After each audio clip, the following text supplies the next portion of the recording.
నరేంద్ర మోడీ గారి నాయకత్వం, అమిత్ షా గారి నాయకత్వం, కిషన్ రెడ్డి గారి నాయకత్వం, రామచంద్రరావు గారి నాయకత్వం, దీపక్ రెడ్డి గారి నాయకత్వం. అందరికీ నమస్కారం. చేవెళ్ల పార్లమెంట్ సభ్యులు గౌరవనీయులు పెద్దలు మా అన్న కొండ విశ్వేశ్వరయ్య గారు, ఆదిలాబాద్ ఎమ్మెల్యే మా అన్న పాయల శంకర్ గారు, శాసన మండలి సభ్యులు శ్రీ అంజరెడ్డి గారు, భారతీయ జనతా పార్టీ మా సీనియర్ నాయకులు మా అన్న ప్రేమేంద్ర అన్న గారు, మరో సీనియర్ నాయకులు మా మనోహర్ రెడ్డి అన్న గారు ఇక్కడ ఉండి మీ అందరి కోసం మీ అందరితో ఓట్లు వేయించడానికి పనిచేస్తున్నటువంటి మా సోదరుడు రాష్ట్ర ఉపాధ్యక్షులు రగ్గారు, రవికుమార్ యాదవ్ గారు, ప్రకాష్ గారు, ఇతర అందరికి మా కరీంనగర్ వచ్చి మా మేయర్ సునీల్ గారు, రవికుమార్ చెప్పిన డివిజన్ శివ గారు, రాకేష్ డివిజన్ అధ్యక్షుడు బాగా కష్టపడుతున్నారు, గంగాధర్ రెడ్డి కర్పడ అందరూ కూడా మీ అందరూ, అవినాష్ గారికి మీ అందరూ కూడా హృదయపూర్వక ధన్యవాదాలు. ఎలక్షన్స్ ఎప్పుడైనా ఎప్పుడు మీరు మా అక్క చెప్తారు, మీరు ఏం మాట్లాడకూడదు. అక్క ఎలక్షన్స్ ఎప్పుడు 11 ఏం గుర్తక్క మీరు పువ్వే కదా, అటు ఇటు లేదు మరి గట్టి ఎప్పుడు అటు లేదు కదా అక్క. మరి ఏం గుర్తునా సీరియల్ నెంబర్ ఎంతక్క? పొద్దున్న మంచిగా తయారయ్యాలి, పిల్లలు పోతారు కదా, మంచిగా పొద్దున తయారై సకుటుంబ సమేతంగా పోయి మంచిగా ఫస్ట్ నెంబర్ గుద్దితే మొత్తం షేక్ పేరు అంతా షేక్ కావాలి. మీరు గుద్దుడికి ఏం కావాలి తెలుసా? ఈవీఎం మిషన్లే ఫస్ట్ బటన్ మొత్తం ఖరాబే కావాలి. అది ఖరాబ్ ఏ గురి అన్ని ఓట్లు అక్కడే పడాలన్నట్టు పడితే ఎలక్షన్ కమిషన్ వారే ఏమేమో ఈ షేక్ పేట మొత్తం షేక్ అయిపోయినాయి. ఎవరు చూసినా వస్తారు పువ్వుతు గుద్దుతారు, అంటే పువ్వుతు ఖరాబ్ అయిందని అలే మళ్ళా మిషన్ చెప్పాలి. అవునా కదా? కానీ కావాలని మొత్తం ఖరాబ్ చేయకూడదు. మీరు లేట్గా వేరనుకో అసలే తుర్కోలు, కాంగ్రెస్ వాళ్ళు, బీఆర్ఎస్ వాళ్ళు కలిసి ఉన్నారు ఇక్కడ. మీ ఓట్లు మొత్తం వాళ్ళు గుద్దుకుంటారు. అవునా కదా? పైసలు వచ్చినాయా? మీకు వచ్చినాయా? అరే మీరు ఓడగడితే మొత్తం పైసలు వచ్చినాయట. మీకు ఇయ్యరు పైసలు, మీ ఓట్లు అడ్డాలని వాళ్ళకు.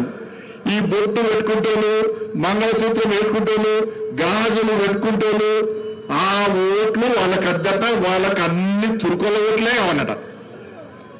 మీ ఓట్లు అద్దే ఉండట మీకు ఇయ్యటాలు.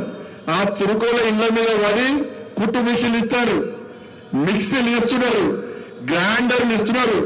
కాంగ్రెస్ వాళ్ళు ఓటుకు 10,000 ఇస్తే బీఆర్ఎస్ వాళ్ళు ఓటుకు 15,000 ఇస్తున్నారు. తీసుకోండి, పక్క లెక్క పెట్టుకొని 10,000 15,000 ఇస్తేనే ఓటేయండి. ఓటేస్తారా? 10,000 తక్కువ ఒక్క రూపాయలు తీసి లాగిచ్చిపోయి బాధపడినప్పుడు 5,000 పైసలని వాళ్ళు పైసలు ఇస్తున్నారట, ఇచ్చేవాళ్ళు ఇస్తున్నారట. జాగ్రత్త మరి. కానీ లెక్క పెట్టుకోవాలి, దొంగ నోటు ఉంటుంది అలా మన అయిపోతే కేసు వల్ల. వాళ్ళు 10,000 ఇస్తున్నారట, వీళ్ళు 15,000 ఇస్తున్నారట. తీసుకుంటారా? తీసుకోరు. పైసలు మనయే. మిమ్మల్ని దోసుకున్న పైసలే వాళ్ళు మీకు మళ్ళా పడుతున్నారు. మళ్ళా ఎలక్షన్ లాగా మీకు కనబడతారా? పైసలు పక్కా ఇచ్చుకొని ఓటు మాత్రం అమ్ముకోకండి. నిజాయితీగా ఎవరుంటే వాళ్ళకి ఓటేది. ఎందుకంటే మైసూర్ పాక్ లో మైసూరు లేదనేది ఎంత వాస్తవమో, బందరు లడ్డులో బందరు లేదనేది ఎంత వాస్తవమో, జుబ్లీస్ నియోజకవర్గంలో జుబ్లీస్ లేదు. కానీ ఈ కాంగ్రెస్ వాళ్ళు, బీఆర్ఎస్ వాళ్ళు 10 సంవత్సరాలు బీఆర్ఎస్ వాడు ఎవరనని బుద్ధకు వచ్చింది ఎప్పుడు. ఈ కాంగ్రెస్ వాళ్ళు 2 సంవత్సరాలు ఎవరైనా వచ్చిన అయ్యే పని రారు. ఈ ఎన్నికలు వస్తాడు, 10,000 తీసుకో పడేస్తారు. ఇట్లా ఒకరు వచ్చి 15,000 పడేస్తారు, ఒకరు వచ్చి మిషన్ పడేస్తారు. మీరు పక్కా ఓటేయాలని మీరు బెదిరిస్తారు. మేము పైసలు పడేస్తున్నాం, మీరు ఓట్లు ఏంటి అంటారు. ఈ ఎన్నికలు కాగానే ఏం చెప్తారు? పోయి అద్దాల మేడలో కూర్చుంటారు. అద్దాల మేడలో కూర్చుంటే వాళ్ళకి ఏం పడుతుంది?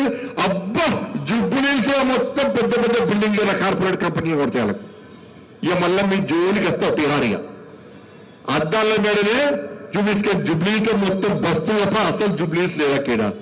ఇలా మీ సమస్యల గురించి మాట్లాడేది మేము, కొట్లాడేది మేము, జైల్లోకి ఏది మేము. ఇలా మా కోసం ఓట్లు వేస్తారా? వాళ్ళు ఇచ్చే ఆ పైసలకు ఆశపడి మీరు ఓట్లు వేస్తారా? కదా ఇలా ఆ మారుతి నగర్ నుంచి సీతానగర్ వరకు మొత్తం వర్షం నీళ్లు చెరువులో వేయడానికి పైప్ లైన్ వేసారు. పైప్ లైన్లకి వెళ్ళి చెరువులో నీళ్లు మొత్తం రోడ్డుకి వస్తాయి, డ్రైనేజ్ అన్ని మునిగితే పైకి వస్తాయి. ఇలా పోర్లు ఉన్నాయి కానీ లైట్ రావు, నల్లాలు ఉన్నాయి బిల్లు వసూలు చేస్తారు, నల్లాల నీళ్లు రావు. వస్తాయా నీళ్లు? బిల్లుల మాత్రం బిల్లులు పొట్టు బిల్లు వస్తాయి. ఇలా గల్లీలన్నీ చిన్నగా ఉన్నాయి. ఆర్టీసీ బస్సు వస్తాయా? ఆర్టీసీ బస్సులు రావు. ఇలా మీకు పెన్షన్లు రావు, ఏం రావు. ఇక నేను టీఆర్ఎస్ వచ్చి ట్విట్ తిండు కేసీఆర్ కొడుకొచ్చాడు. నెంబర్ బట్ట భాష నెంబర్ చోర్ నెంబర్ వచ్చే పెద్ద పెద్ద డీజిల్ పెట్టి హైడ్రా హైడ్రా హైడ్రా అన్ని వేసేటి అన్ని పెట్టి ఇట్లా ఏరుతారు. ఇలా యాక్టింగ్ అది నటించారు, జీవిస్తారు. ఇక సినిమా డాయరెక్టర్లు పెట్టుకోండి మధ్య ఏది జనతా గ్యారేజ్ అట్ట కేసీఆర్ సార్ ఏమంటుందంటే మా కేసీఆర్ మళ్ళా 3 సంవత్సరాలకు బయటికి వస్తాడు, మళ్ళా ముఖ్యమంత్రి కేసీఆర్ అవుతాడట. అక్క వర్షం పడ్డప్పుడు కేసీఆర్ వచ్చిండా? మీకు వరదలు వస్తే కేసీఆర్ వచ్చిండా? మీకు పెన్షన్ లేకుండా కేసీఆర్ వచ్చిండా? మీకు లైట్ రాకుండా కేసీఆర్ వచ్చిండా? మీకు బియ్యం ఇవ్వకుండా కేసీఆర్ వచ్చిండా? మీ కోవిడ్ అప్పుడు కేసీఆర్ వచ్చిండా? రాడట్లో మంచి ఫామ్లో తాయి పడ్డాడట, మంచి ఫామ్లో తాయి పడ్డాడట. మళ్ళా 3 సంవత్సరాలు కేసీఆర్ కత్తోటి చెప్తారు, తుపాకి చెప్తారట. ఇక ఇది కేసీఆర్ సార్ గంట పిచ్చోళ్ళ మాక ప్రజలు కష్టాలప్పుడు రావాలి. 10 సంవత్సరాలు ఇలా బీఆర్ఎస్ వాడు మనల్ని పాలించి మీరు ఓట్లు గుద్దురు కాడగొట్టు మీద గుద్దుతే ఏమైంది? 10 సంవత్సరాలు వాళ్ళు పాలించినప్పుడు వాళ్ళు సమస్యలు పరిష్కరిస్తే మేము ఇలా వచ్చి గిన్ని సమస్యలు చెప్పలేదా? 10 సంవత్సరాలు వాళ్ళు ఏం చేయలే, 10 సంవత్సరాలు ఏం చేయలే. మళ్ళీ 10 సంవత్సరాలు వచ్చి మళ్ళీ ఓట్లేమని అడుగుతున్నారు. ఈ కాంగ్రెస్ వాడు అన్ని స్కామ్ల బీఆర్ఎస్ పొట్టు సంపాదించాక నేను చెప్తున్నాను. ఇక కేసీఆర్ సార్ కుటుంబం ఎన్నికలప్పుడు ఆ తెలంగాణ ఉద్యమం అప్పుడు ఈ కేసీఆర్ కొడుకు మూర్తల షర్టు మూర్తలే, కింద రబ్బర్ చెప్పులే, ఈ బెల్ బాటన్ పాయింట్. ఇలా కేసీఆర్ సార్ యాత్ర పోతుంటే ఆ లోన్ తీసుకున్నాడు వ్యాన్కు, లోనుకు పైసలు కట్టలే. బ్యాంక్ కూడా వచ్చి గల్ల పట్టి కేసీఆర్ కింద నొక్కి 80 పైసలు అంటే పైసలు కట్టకుండా వీకెండ్. ఆయన తీసుకున్న కారు కూడా లోన్ కట్టలే, బ్యాంక్ కూడా వచ్చి గుంజుకపోయారు. 6 రోజులు లోన్లు కట్టడానికే పైసలు లేవా? నీ కొడుకు ముడతలు షర్ట్ వేసుకొని తిరిగే, రబ్బర్ చెప్పులు వేసుకొని తిరిగే. ఇలా గిన్ని వేల కోట్ల రూపాయలు ఎక్కడి నుంచి వచ్చినాక పైసలు? కాళేశ్వరం పేరు మీద 1,00,000 కోట్లు చంపే గొర్రెల స్కామే, బర్రెల స్కామే, చేపల స్కామే, డ్రగ్స్ కేసే. ఇన్ని వేసి కోట్ల రూపాయలు సంపాదించి కేసీఆర్ కుటుంబం బాగుపడ్డా తప్ప ఈ షేక్పేటలో ఒక్క కుటుంబం వల్ల బాగుపడ్డారో చెప్పండి. మనం పేదోళ్ళకే ఉంటున్నాం, మనం బికారిగాళ్ళకే ఉంటున్నాం.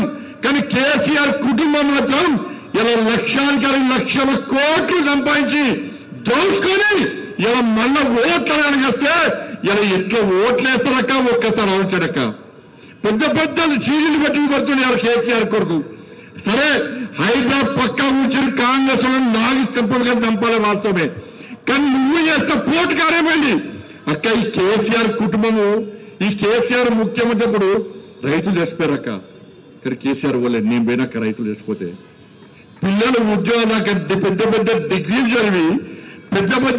చదివి వాళ్ళ ఇంట్లో వాళ్ళ అమ్మా నాన్న కూలి పని చేస్తారు. ఇక కూలి పని చేసి నా బిడ్డను నా కొడుకును కలెక్టర్ చేయాలి, డాక్టర్ చేయాలి, ఐఏఎస్ చేయాలి, ఐపీఎస్ చేయాలని చెప్పి ఇంత తిండికి లేకుండా హైదరాబాద్ పంపించి అప్ప చేసి కోచింగ్ ఇప్పించి ఇలా చేస్తే కేసీఆర్ ఒక్క ఉద్యోగం లెక్క ఇలా ఆత్మహత్యలు చేసుకునే పిల్లలు శవాలు మోసినా, నేను నిరుద్యోగుల శవాలు మోసన్నా, ఉద్యోగులు ఆత్మహత్య చేసుకునే శవాలు మోసినామన్నా, నిరుద్యోగులు ఆత్మహత్య చేసుకునే శవాలు మోస్తామన్నా, ఆడలు ఆత్మహత్య చేసుకునే శవాలు మోస్తామన్నా, అన్ని శవాలు కేసీఆర్ పాలనలో మోస్తామన్నా. మేము కానీ కేసీఆర్ కుటుంబంలో ఎవ్వరు కాలేనాడు.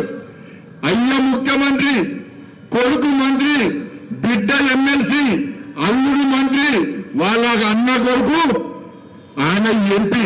కానీ తెలంగాణ 10 సంవత్సరాలు ఒక్క ఉద్యోగం కేసీఆర్ అనే 100 మంది శిక్షపరక కేసీఆర్ పాలన. ఇవాళ పోటుగా లెక్కొచ్చి పెద్ద పెద్ద సీరియల్ పెట్టి హైడ్రా హైడ్రా హైడ్రా అని చెప్పి చూపుతున్నాడు. హైడ్రా పాపం కాంగ్రెస్ కు పక్కా కూడా తగ్గుతావు కూడా. ఇలా కాంగ్రెస్ లో హైడ్రా పెట్టి చూపుతున్నారు. ఇవాళ ఎన్నికలప్పుడు ఏం చేశారు మీరు? కేసీఆర్ మీద కోపంతో అందరూ కాంగ్రెస్ పార్టీకి ఓటేశారు. కాంగ్రెస్ పార్టీకి ఎందుకు ఓటేశారు? ఇలా 6 గ్యారెంటీలు తులం బంగారం ఇస్తారు. ఇచ్చిందా ఎవరికైనా? 2,500 రూపాయలు మహిళలకు ఇచ్చిందా? 4,000 రూపాయలు పెన్షన్లు ఇచ్చిందా?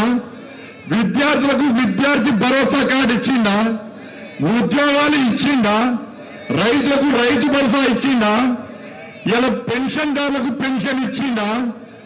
ఇలా ఫీజు రియంబర్స్మెంట్ ఇచ్చిందా? ఆరోగ్యశ్రీ పైసలు ఇచ్చిందా? ఇలా ఏమి ఇలక లాస్ట్కు ఉచిత బస్సు అన్నాడు, బస్సు రాజ్యాలు పెంచాడు. ఇలా ఆటో డ్రైవర్ల బతుకులు మొత్తం బర్బాద్ చేసి పడేసి ఆటో డ్రైవర్ల బతుకులు. ఇలా ఇవన్నీ అడుగుతారని చెప్పి కాంగ్రెస్ వాళ్ళు మళ్ళీ ఏం చేసిండు? తురుకోలో ఓట్లు కావాలన్నట వాళ్ళకు. ఇలా హైడ్రా పేరుతో రేవంత్ రెడ్డి సార్, కేటీఆర్, ఇలా నేను చెప్తున్నాను, మీరు నమ్మండక మమ్మల్ని నమ్మండి. ఇలా పేదల ఇళ్ల మీదకి హైడ్రా తీసుకొస్తున్నారు, పేదల ఇల్లు కూస్తున్నారు, హిందువుల ఇళ్ల మీదకి హైడ్రా తీసుకొస్తున్నారు. కూర్చిన ఇళ్ళని హిందువులే, హైదరాబాద్ కూర్చిన ఇళ్ళని హిందువులే. ఒక్కసారి మాకు ఓటేసి గెలిపించండక. హైడ్రా చెరువు కబ్జా చేసిన ఎంఐఎం పార్టీ ఫాతిమా కాలేజ్ పక్కా కూర్చేస్తాం, కూర్చి బద్దలు కొడతాం. ఫాతిమా కాలేజ్ విద్యార్థులకు అన్యాయం జరగకుండా వాళ్ళకు వేరే కాలేజీలో అడ్మిషన్ ఇప్పించే బాధ్యత మరి. ఆ ఫాతిమా కాలేజ్ కూర్చేసి అక్కడ మీ షేక్పేట అందరికీ ఇలా ఇల్లు కట్టించే బాధ్యత మాదక్క. మీ అందరికీ ఇల్లు కావాలంటే అక్కడ 2,40,000 ఇల్లు ఇచ్చినాక మోడీ గారు మీ అందరికీ 2,40,000 ఇల్లు ఇస్తే 10 సంవత్సరాల కేసీఆర్ ఒక్క ఇల్లు ఇయ్యలే. ఇలా 2 సంవత్సరాల కాంగ్రెస్ పార్టీ వచ్చి ఒక్క ఇల్లు ఇయ్యలే. మరి మోడీ గారు ఇచ్చిన 2,40,000 ఇల్లు ఏడవేనే అక్క ఒక్కసారి ఆలోచించండి. మోడీ గారు ఇచ్చే బస్తీ దవాఖాన్ల పైసలు వీళ్ళే అని చెప్పుకుంటారు. మోడీ గారు ఇచ్చే పెన్షన్ పైసలు వీళ్ళే అని చెప్పుకుంటారు. మోడీ గారు ఇచ్చే బియ్యం పైసలు వీళ్ళే అని చెప్పుకుంటారు. మోడీ గారు ఇచ్చే అన్ని సంక్షేమ పథకాలు ఎలా అంతకుముందు కేసీఆర్ చెప్పినాడు, ఇప్పుడు రేవంత్ రెడ్డి చెప్పుకుంటున్నాక ఇది ఎంతవరకు కరెక్ట్ ఒక్కసారి కనుక. ఇలా జుబ్లీస్ లో గెలిస్తే మా కిషన్ రెడ్డి గారు ఢిల్లీ పోయి, సార్ ఈ షేక్పేటలో అత్యధిక ఓట్లు బీజేపీకి వద్దాయి సార్, దీపక్ రెడ్డిని గెలిపించింది సార్, ఈ షేక్పేటలో సమస్యల పరిష్కారానికి నాకు పైసలు ఇచ్చారని చెప్పి మా కిషన్ సార్ లొల్లి పెట్టి పైసలు తీసుకొస్తాడక. ఇలా కాంగ్రెస్ వాడు ముఖ్యమంత్రి అంటున్నాడు, నన్ను కోసిన ఒక్క పైసా రాదంటున్నాడు. ఇలా బీఆర్ఎస్ అంటున్నాడు, నేను దోసుకునే పైసలు నాకు రాగు, నేను ఎందుకు పైసలు ఇస్తా అంటున్నాడు. ఇలా ఇచ్చేది ఎవరక? ఇచ్చేది నరేంద్ర మోడీ గారు. ఇవ్వాలి ఇచ్చిన పైసలన్నీ నరేంద్ర మోడీ గారే, కానీ ఏదో ఫోటో పెట్టారు. ఇలా ఇది ఇలా తెలంగాణ రాష్ట్రంలో జరుగుతుందక. ఇవన్నీ పోతే నేనేమో అభివృద్ధి మాట్లాడుతున్నా. ఇలా ముఖ్యమంత్రి ఏమంటున్నాడే, ఇటుపక్కకు తుర్కొని పెట్టుకుంటాడు, ఇటుపక్క తుర్కొని పెట్టుకుంటాడు, మధ్యలో ముఖ్యమంత్రి టోపీ పెట్టుకుంటాడు, ఆడ క్యాండిడేట్ ప్రదేశ ఆయన టోపీ పెట్టుకుంటాడు, ఈ పక్కన ఇద్దరు తుర్కొని అవుతున్నారు. ఈ పిచ్చోదారు భయ్, మేము టోపీ పెట్టుకుంటలేము, వీరు టోపీ పెట్టుకుంటారు భయ్ అని వాళ్ళు అవుతున్నారు. వాళ్ళు అలా తెలుసు, పిచ్చోళ్ళని తెలుసు, వాళ్ళకి పిచ్చోళ్ళని తెలుసు. ఏమంటారు తెలుసాక, నేను ఒక్కసారి అన్నాక పెద్దమ్మ గుడి గురితే కట్టిస్తా అన్న తప్ప కట్టి అనలేదా? గట్టి చెప్పాలి అక్కడ మీరు గట్టి చెప్పాలి. నేను రోడ్లు ఇస్తా, మోర్లు కట్టిస్తా, లైట్లు ఇస్తా, పెన్షన్లు ఇప్పిస్తా, రేషన్ కార్డులు ఇప్పిస్తా, బియ్యం ఇప్పిస్తా, తులం బంగారం మెడలు వంచి కాంగ్రెస్ మెడలు వంచి ఇప్పిస్తా అన్న. నేను మాట్లాడితే ఈ కేసీఆర్ కొడుకు టిట్టెట్టిలో ఢిల్లీ పోయి ఇగో బండి సంజయ్ వస్తాడు, ఊరికే గుళ్ళ గురించే మాట్లాడతాడు అని. నేను గుళ్ళ గురించి మాట్లాడే ఇప్పటిదాకా అంటే మళ్ళా ఆడ చెప్పొచ్చిందా ఈడిక చేయమంటారు తెలుసా? లేదు జుబ్లీస్ మమ్మల్ని గెలిపియండి, మొత్తం శ్మశానం చేస్తా జుబ్లీస్ కట్టిస్తాడట. వాళ్ళ సొంత పైసలు పెట్టి శ్మశానం వాటికి తురుకోలో కట్టిస్తాడట. ఏడ కట్టిస్తాడట? ఈయనకి వచ్చింది ఇక్కడ ఆర్మీ వాళ్ళ జాగా కబ్జా చేసి తురుకోలకు శ్మశాన వాటిక ఇస్తానొస్తే ఆర్మీ వాళ్ళు తీసి ఫలా చంపి పడేసారు. అక్క ఇళ్ల మధ్యలో శ్మశానం కూడా బతుకుతారా మీరు బతుకుతారా అక్క? మీరు బతుకుతారా అన్న? ఇవాళ బీఆర్ఎస్ వాళ్ళు కాంగ్రెస్ వాళ్ళు ఏమంటారు తెలుసా? కేటీఆర్ ఏమో నేను నా సొంత పైసలతో శ్మశాన వాటిక తురుకోలో గట్టిస్తా అంటున్నాడు. రేవంత్ రెడ్డి సార్ ఏమిటంటే ఈ షేక్పేటలో ఉన్న పార్కులన్నీ శ్మశానం చేసి పడేస్తా అంటున్నాడు. మీకు గుళ్ళుగా ఉన్నా శ్మశానంగా ఉన్నా? గుళ్ళు అయితే ఇటైన ఓటు నెంబర్ 1. శ్మశానం కావాలంటే అటు ఇటు ఎటని వేసుకోరు, ఎటుగానోనికి వేసుకోరు. గడ గుడి ఊల్చిరక, ముత్యాలమ్మ గుడి ఊల్చిరక, పెద్దమ్మ గుడి ఊల్చిరక, ఇప్పుడు గెలిపిరక పెద్దమ్మ గుడికి పక్కా ప్రారంభోత్సవం చేస్తాము. అయోధ్య నుంచి అర్చకులను పట్టుకొస్తా, అయోధ్య నుంచి అర్చకులను పట్టుకొస్తా పెద్దమ్మ గుడికి. అయోధ్య నుంచి అర్చకులను పట్టుకొచ్చడం కాదు, అవసరం వస్తే అమిత్ షా గారిని పిలిపించి పెద్దమ్మ గుడికి కొబ్బరికాయలు కొట్టిస్తా. మరి ఈ గుళ్ళు కట్టలేమక్క. ఇలా ఆడ కూల్చి ముత్యాలమ్మ గుడి కూల్చే పెద్దమ్మ గుడి కూల్స్తే ఇవాళ మీరు కాంగ్రెస్ కి ఓటేసి గెలిపించారు అనుకో, ఏం చెప్తుంది? ఇలా గోదావరి కన్నా 40 గుళ్ళక మీరు నమ్మురన్నా. నిన్న 40 మైసమ్మ గుళ్ళు కాంగ్రెస్ వాడు కూల్చేసాడు. 40 మైసమ్మ గుళ్ళు రాత్రి కూల్చాడక్క. ఇవాళ వార్నింగ్ ఇచ్చిన అధికారులతో మాట్లాడినా, ఏ ఖబర్దార్ ఎవడైతే మైసమ్మ గుళ్ళను కూల్చిండో వెంటనే కట్టాల 2 రోజుల్లోపట పచ్చి కట్టకుంటే జూబ్లీహిల్స్ ఎన్నికల తర్వాత గోదావరి కడికి నేనే వస్తా, ప్రతి ప్లేస్ లో కొబ్బరికాయ కొడతా, గుళ్ళని నేను కట్టిస్తా అని చెప్పి ఇవాళ వారిని ఇచ్చినాక ఇలా గుళ్ళు కట్టించోళ్ళం మేమక్క, శ్మశానాలు కట్టించోళ్ళు వాళ్ళు.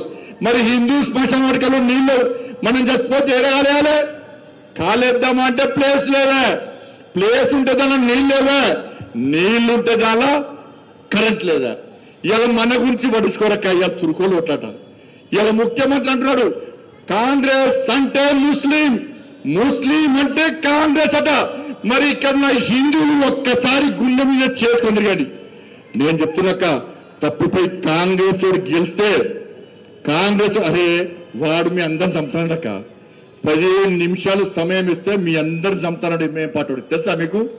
15 నిమిషాలు సమయం ఇస్తే చంపుతానని తీసుకొచ్చి ఇవాళ వాళ్ళు సంకలేసుకొని తిరిగి వాని కోసం వీళ్ళ కోసం ఓట్ల కోసం తిరుగుతుంటే ఎట్లా ఓట్లేస్తారు కాదు. తప్పుపై కాంగ్రెస్ వాడు గెలిచిందనుకో తుర్కోల ఓట్లతోని గెలిస్తే ఇక్కడ పార్కులన్నీ కూడా కబ్రస్థాన్లు అవుతాయి, మసీదులు అవుతాయి, దర్గాలు అవుతాయి. పార్కులని మీ బక్రీద్ పండుగ వస్తే మీ గల్లీలన్నీ కూడా రక్తపు టేర్లు వాళ్తాయి. మీరు వినాయక చవితి వేసుకోరారు, దసరా వేసుకోరారు, దీపావళి వేసుకోరారు, హనుమాన్ యాత్ర చేసుకొని ఎరగవాలి, శివాజీ మహారాజ్ జయంతి చేసుకొని ఎరగవాలి. మిమ్మల్ని బొట్టు పెట్టుకుంటే ఈ ఏరియాలో తిరిగని ఎరక. అరే మూలధారం ఉందన్న మనకు, మూలధారం లేనంటే గంత ఆవేశం ఉంటే మూలధారం కట్టుకున్నాం మనకెంత ఆవేశం ఉండాలన్నా. బొట్టు లేనోడికి ఎంత ఆవేశం ఉంటే నా తల్లులంతా అమ్మవారినన్నా, దుర్గమ్మన్న, లక్ష్మమ్మన్న, సరస్వతి అమ్మన్న మన అమ్మవార్ల స్వరూపమేనా. మన మహిళలు దట్టుకుంటే 2 చేతులకు గాజులను పొట్ట శబ్దం చేస్తే ఒక్కొక్కని కాంగ్రెస్ అని బీఆర్ఎస్ అని ఎంఐఎంని చెవులకెళ్ళి ఆ గాజుల శబ్దం భరించలేక చెవులకెళ్ళి రక్తం కారి సావాలన్నా ఒక్కొక్కడు. గట్లా ఉండాలన్న ఆవేశం. హిందూ అంట కాదన్నా, మీ లోపల హిందూ పౌరుషం ఉండాలి. ఈ జూబ్లీస్ లో టోపీలు పెట్టే రాజ్యం రావన్నా, బట్టు కట్టుకొని నేను హిందువును అని గల్లా ఎగిరేసుకొని తిరిగే రాజ్యం రావన్నా. ఒక్కసారి ఆలోచించన్నా. తప్పలు కొరత కాదక్క, నవ్వుతా కాదక్క. 11వ తారీఖు మీ పౌరుషం చూపట్టుడక్క. బతకలేమక్క మనం. తురుకోల రాజ్యం రావనటక్క, తురుకోల రాజ్యం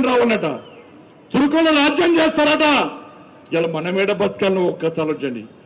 వాళ్ళవి ఉన్నాయి 1,00,000 ఓట్ల కావాలి అన్న 1,00,000 ఓట్లన్నా వాళ్ళ ఓట్ల కోసం బిచ్చబతుకమ్మ ఉన్నది మసీన్ల పట్టు పోతున్నా నీ బాంచం నీ దండం పెడతా నీ కాలు మొత్తం మాకు ఓటేయండి అంటున్నా బీఆర్ఎస్ కాంగ్రెస్ శాస్త్రంగా నమస్కారం చేస్తున్నా ఇఫ్తార్ ముందులు పడుతున్నా ఎప్పుడైనా మీ బస్సులకు వచ్చి హిందువులారా ఓటేని అంటున్నా ఇటుపక్క అటుపక్క మౌలానా పట్టుకొని తిరుగుతారు కాంగ్రెస్ వాళ్ళు మరి ఒక్కసారన్నా ఇటుపక్క స్వామీజీని పట్టుకొని తిరిగేద్దాము ఇలా కాంగ్రెస్ వాళ్ళకు లేదన్నా సిగ్గు లేకుండా మైనార్టీ ఓట్ల కోసం కక్కుర్తి పడుతుంటే భవిష్యత్తులో మీ రాజ్యం మీ బతుకులు ఏమైతాయో ఒక్కసారి ఉంచండి ఇచ్చినాక నేను బోరమండలి ఇచ్చినాక తురుకోలేళ్ళకి అందరికి పైసలు ఇచ్చారు 20,000 10,000 20,000 10,000 మీ ఓట్లు వద్దన్నప్పుడు మీరు ఎందుకు వేయాలి ఓట్లు ఎప్పుడు ఇక బీఆర్ఎస్ వచ్చిండు ఒక మాగంటి సునీతక్క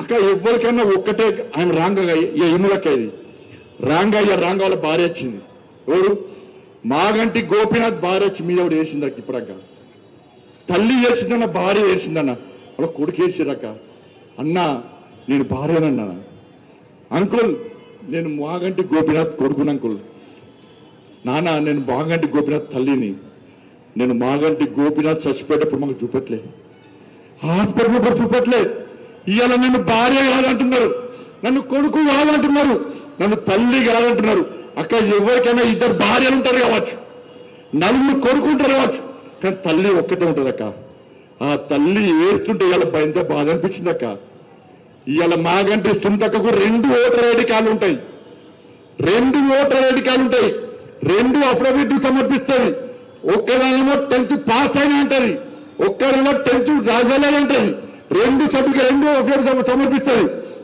ఇవాళ దీని గురించి మాట్లాడే రేవంత్ రెడ్డి సారు ఆ మాగంటి గోపీనాథ్ ఆస్తి పాస్తు మొత్తం ఈ టీఆర్ సార్ దొబ్బిపోతున్నాను నేనంటే మా ముఖ్యమంత్రి సార్ అంటే బండి సంజయ్ నువ్వు కాంప్లైంట్ పంపు నేను యాక్షన్ తీసుకోండి నేను కాంప్లైంట్ చేయాలంట నువ్వు ముఖ్యమంత్రి నీ చేతిలో పోలీసులు ఉంటారు ఆ మాగంటి గోపీనాథ్ కుటుంబానికి అన్యాయం జరుగుతున్నది నువ్వు పోయి పట్టుకొచ్చి లోపడే చీపంతా మొదలుపి న్యాయం చేస్తావా బండి సంజయ్ కాంప్లైంట్ ఇవ్వట సరే కాంప్లైంట్ ఇయ్యలేదు అంటే వాళ్ళ కొడుకు 2 నెలల రేవంత్ రెడ్డి సార్ ఇక మాగంటి గోపీనాథ్ కొడుకు తారక్ నెల రోజుల క్రితమే మాదాపూర్ పోలీస్ స్టేషన్ లో కాంప్లైంట్ ఇచ్చిండు సైబరాబాద్ లో కాంప్లైంట్ ఇచ్చాడు సైబర్ టైంలో కాంప్లైంట్ ఇచ్చి నెల రోజుల ఇంతవరకు దీని మీద విచారణ జరగలేదు నీకు కాంప్లైంట్ కావాలంటున్నావు కదా కాంప్లైంట్ కాపీ నా దగ్గర ఉంది నీ దగ్గర ఇంటెలిజెన్స్ లేకుంటే నీకు సమాచారం లేకుంటే ఈ కాంప్లైంట్ కాపీ నా దగ్గర ఉంది 2 ఓటర్ల అధికారులు నా దగ్గర ఉన్నాయి నీకు పౌరుషం ఉంటే నీకు రేషం ఉంటే నీకు రోషం ఉంటే నువ్వు తెలంగాణకు ముఖ్యమంత్రి అని నువ్వు భావిస్తే వెంటనే మాగంటి గోపీనాథ్ అసలు కుటుంబానికి నువ్వు న్యాయం చేయాలి ఎంత బాగా అనిపిస్తాక అసలు భార్య పక్క వేయందక్క ఏడ్చిందక్క నన్ను సత్పరం చెప్తున్నారు సార్ నాకు మెంటల్ టార్చర్ అవుతుంది సార్ నాకు 1998లో జనకు పెళ్ళైంది సార్ నా కొడుకు అమెరికా ఉంటాడు సార్ మేము రోజు కలిసి ఉంటాం సార్ ఇలా నన్ను పక్కన పెట్టి ఇలా నన్ను భార్య కాదంటాడు సార్ నా కొడుకు పెళ్ళెట్లా కావాలి సార్ నా కొడుకు తండ్రి అని అడిగితే నేను ఏ సమాధానం చెప్పాలి సార్ నేనే భార్యను సార్ నా మాగంటి గోపీనాథ్ ఆస్తి పాస్త కోసం ఇలా దొంగ నాటకాలు ఆడుతుంది సార్ చెప్పి ఆ భార్య ఇప్పటికి ఏడ్చిందమ్మా ఎప్పుడో పెళ్ళైందమ్మా ఎప్పుడు పైసలు ఇస్తున్న పాపం గోపీనాథ్ భార్య ఇలా ఈమెను పట్టుకొచ్చి బీఆర్ఎస్ వాళ్ళు టికెట్ ఇచ్చి ఏస్తా కొద్దీ నేను ఆడలో కించపరుస్తున్నాక కానీ జరిగింది ఆడమకు అన్యాయం జరిగింది ఒక కన్న తల్లికి అన్యాయం జరిగింది చచ్చిపోయే ముందు కన్న తల్లికి కొడుకును గిన్ని సంవత్సరాలు కని పెంచిన కొడుకుకు చూపెట్టకుండా బాధ ఉంటే రావుండదక్క ఆ తల్లి కుమిలి చచ్చిపోతుందక్క ఇలా మీద వేస్తే బాధ అనిపిస్తుందట ఈ గోపీనాథ్ ఆస్తి పాస్త కోసం ఇటు కేసీఆర్ కొడుకు ఈ రేవంత్ రెడ్డి ఇద్దరు కలిసి ఆ గోపీనాథ్ ఆస్తులను దొబ్బిపోవడానికి ఇలా ప్రయత్నం చేస్తున్నక్క దయచేసి ఆలోచించండి వాళ్ళు కాబట్టి దయచేసి షేక్పేట ఇది షేక్ కావాలి ఎప్పుడు మీకన్నగా మేముంటామక్క బీఆర్ఎస్ వాళ్ళు ఎప్పుడు రారు 10 సంవత్సరాలు దోసుకున్నారు కాంగ్రెస్ వాళ్ళు 2 సంవత్సరాల నుంచి లాభపత్తలేరు ఎవడు వస్తలేడు రేపు మీకు సమస్య వస్తే వచ్చేది మేము, మీకు ఇబ్బందులు వస్తే వచ్చి కొట్లాడేది మేము. మా మీద కేసు మేక మేము దెబ్బలు తిన్నాం, జైల్లోకి పోయినాం, రౌడీ షీట్లు ఓపెన్ చేసారు మా మీద. ఇన్ని దెబ్బలు తిన్నా ఇవాళ మీకోసం మేము కొట్లాడుతున్నాం అక్క.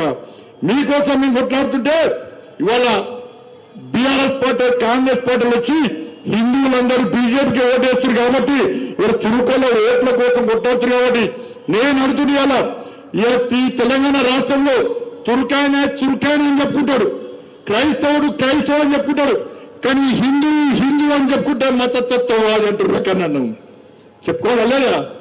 నేను చెప్పిన బిడ్డ హిందూ అని చెప్పుకుంటే మతతత్వం అయితే మతతత్వవాది అని బోర్డు ఈరబైనకు నేను మెడలేసుకొని ఎస్ బండి సంజయ్ హిందూ